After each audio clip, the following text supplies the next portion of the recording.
Hello. So last time we did the distance versus displacement time graph, okay, and also we did distance versus time graph and the velocity versus time graph. So today we'll do the acceleration versus time graph, okay. Now there are four graphs for acceleration versus time graph. The very first one is when the velocity of the body is constant or the velocity is zero, okay.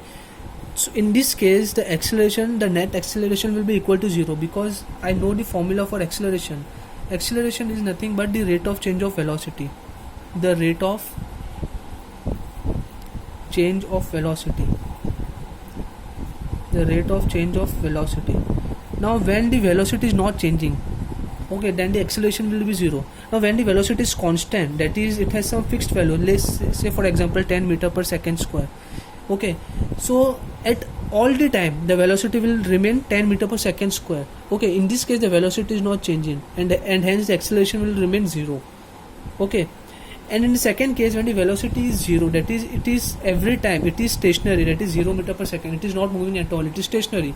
In that case also the acceleration will come out to be zero. In that case, how will I plot the graph of acceleration versus time? Okay, as usual, the time will always be there on the x-axis, and the acceleration will always there on the y-axis, okay. So this is the origin. Say at time t is equals to 1 second, 2 second, 3 second, 4 second, okay. Let's say the acceleration graph I will plot as 5 meter per second square, then 10 meter per second square, then 15 meter per second square, okay. So let's say when at time t is equals to 1 second, now velocity is constant or velocity is zero. If velocity is constant or velocity is zero, that means net acceleration will zero, okay. So at time t is equals to 0, the acceleration will be 0. At time t is equals to 1 second, since the velocity is not changing, okay, that means the acceleration will still remain 0. At time t is equals to at 2 second, velocity is not changing, okay, it is either constant or it is 0, then also the acceleration will be 0, exactly 0. At 3 second also it will remain the same, and so on, okay. So in this case the acceleration time graph will exactly overlap with the x-axis, okay. This is the graph of acceleration, it will exactly overlap with the x-axis, okay. So this is the first one. Now what is the second one? When velocity is changing uniformly. Velocity is changing uniformly.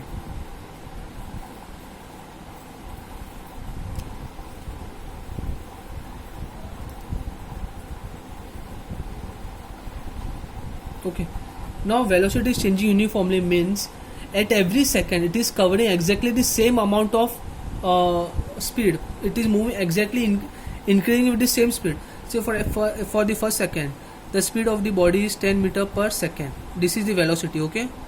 At t is equals to 2 second, the speed of the body is 20 meter per second. At time 3 is equals to 3 second, the speed of the body is 30 meter per second. Now at every interval of time, that is in every 1 second, the velocity is increasing, or it can decrease also, okay. Suppose initial at first second it was 30 meter per second, then 20 meter per second, or 10 meter per second, okay. It could either increase or decrease, but it is changing with the same speed, that is in every 1 second the speed is increasing by 10 meter per second, or it is decreasing by 10 meter per second,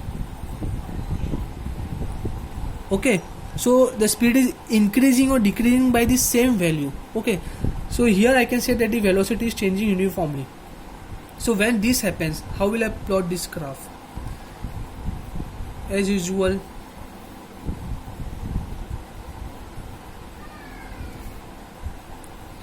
time will be on the x-axis,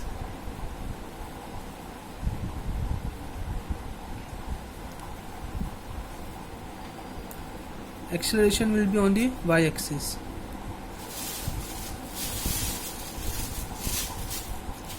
Okay, and this is the origin. So at time t is equals to 1 second, time t is equals to 2 second, at time t is equals to 3 second, 4 second, okay. Now at every second, okay, the velocity is changing by 10 meter per second, okay. So in this case I can say that the acceleration will be exactly equal to 10 meter per second square, like this. 10 meter per second square, 20 meter per second square,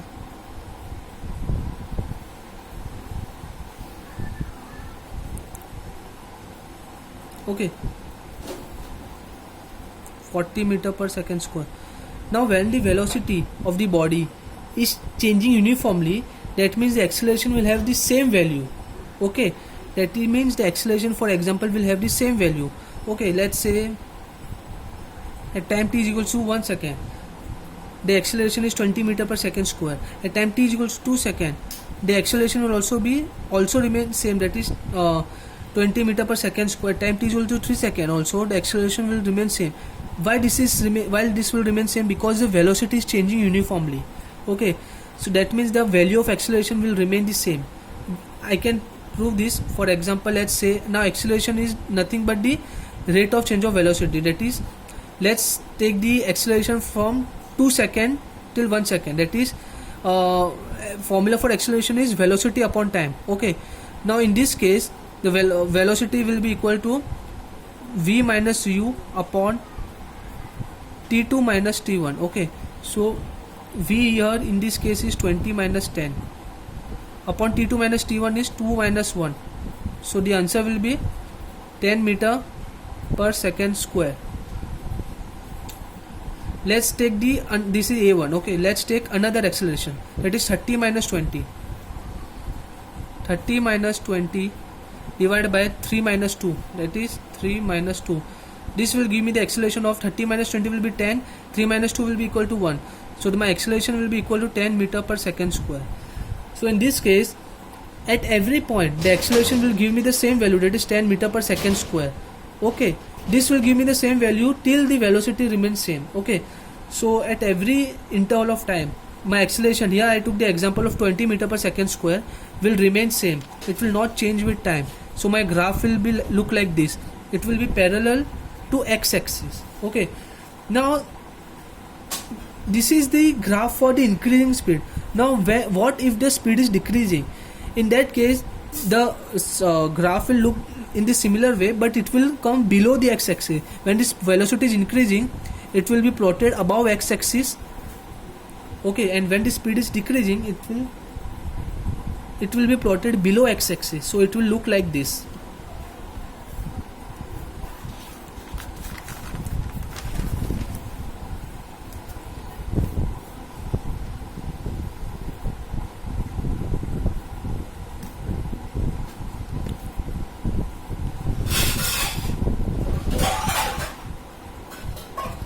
In earlier case, for positive velocity, the graph will look like this, and for negative velocity, the graph will come below the x-axis and parallel to x-axis. Okay, this is for the negative acceleration, or simply we can also say that this is known as the retardation. This is known as the retardation. When the velocity is decreasing, then it is known as retardation or deceleration. Deceleration. Okay, and when the velocity is increasing, then we'll get the positive acceleration, or simply we can say it as acceleration. Okay, now this was the third condition, we can say third graph, when the velocity is decreasing uniformly. Okay, now what happens when the velocity is changing non-uniformly? When velocity is changing non-uniformly,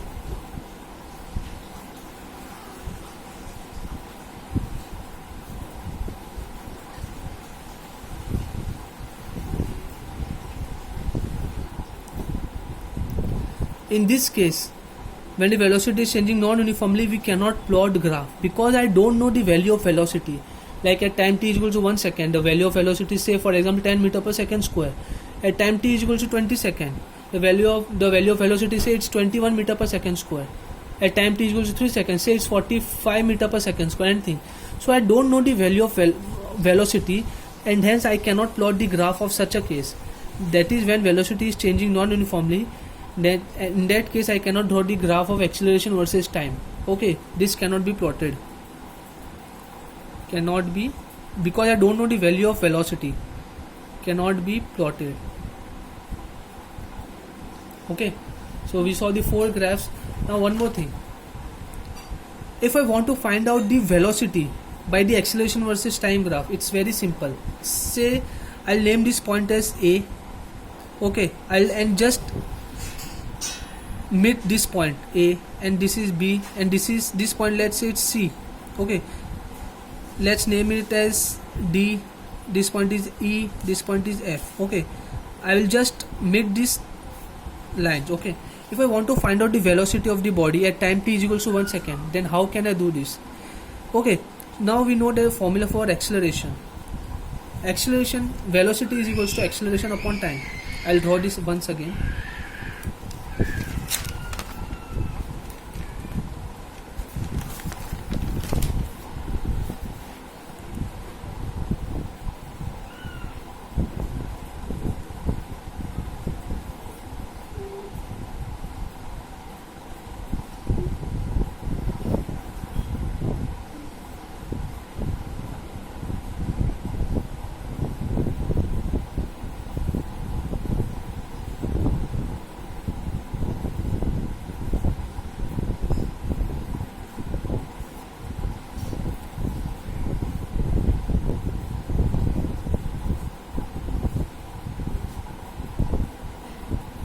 Okay, so my acceleration was, when the velocity is changing uniformly, then my acceleration will give me the same value, that is any value, that is in this case I chose the value as 20 meter per second square, right?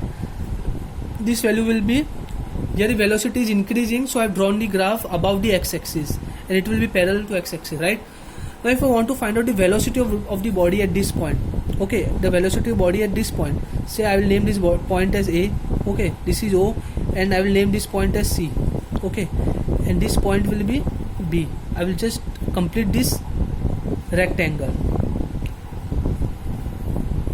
Okay, this will be D, E and F. Okay, now I know the formula for acceleration. Acceleration will be equal to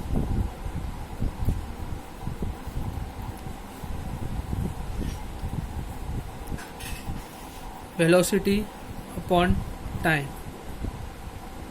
So velocity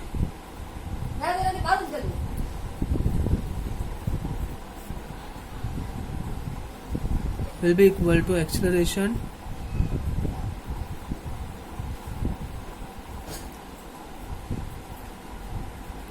multiplied by time. Okay, so if I want to find out the velocity at this point A, now this is the rectangle. Okay, so rectangle, right? So if I want to get the acceleration, so my value of acceleration at this point will be 20 meter per second square. 20 meter per second square. Okay, and time at this point is 1 second multiplied by 1 second. If I solve this, then I will simply get the value as 20 meter per second. So at this point my velocity will come out to be 20 meter per second. Okay, if I want to find out my velocity at this point, that is D. Okay, so here also, let's say I will name this velocity as V2 and here it's V1. Okay, at this point the acceleration will remain same, that is 20 meter per second square. Okay, but the time is changing. Now the time had become 2 seconds. Are you getting? So my new velocity will be 40 meter per second. At this point D, my velocity will be 40 meter per second. So this is the way I can get the value of velocity by looking at the graph, that is acceleration versus time graph. I can get this type of velocity. Okay, now it's very simple. Okay, if still you haven't understood, then let me know personally. Okay,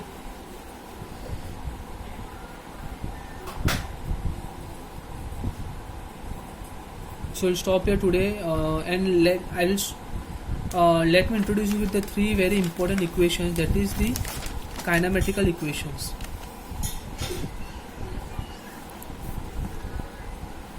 Kinematical equations.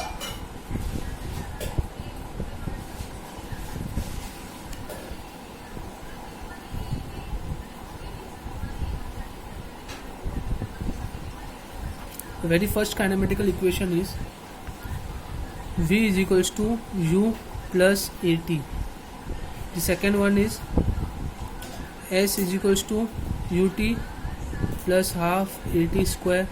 And the third one is the V square is the U square plus 2AS. These are the three kinematical equations. Okay, these are very useful. Almost 90% of the numericals are based on these three kinematical equations. The first one, here the v is the final velocity. V is the final velocity. U is the initial velocity.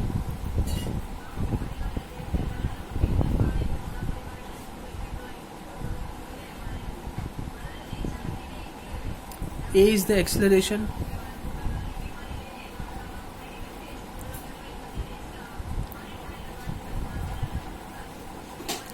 And T is time. And S is displacement or position. Displacement. Okay, so the first equation will give me the value of velocity and time. Okay, it will give me the it is also known as the velocity time equation. The second equation relates the displacement versus time. Okay, it is also known as the displacement time equation. The third one will give relates the displacement versus velocity. So the third equation is also known as the velocity versus displacement equation. So these three equations are very important from the numericals point of view, so please learn this. Okay, so next time we'll start with the numericals. If still you have any doubts, then let me know personally. Okay.